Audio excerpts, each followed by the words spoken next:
Ito naman ay sabwatan sa mundo ng politika. May sabwatan sa politika dahil sa labis na ambisyon at naghahangad ng kapangyarihan o pira.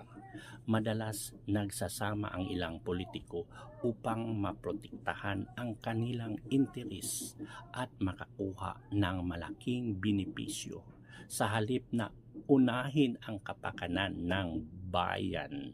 Ito ay isang ugat ng katiwalian na nagpapahina sa tiwala ng mamamayan sa pamahalaan. Ganyan ang mga kurap, magsabwatan sila para makuha ang kanilang gusto. Tingnan mo ang nangyari sa Pilipinas ngayon dahil sa flood control projects na yan. Kaya ang hirap pag ganyan ang mga klaseng tao sa politika.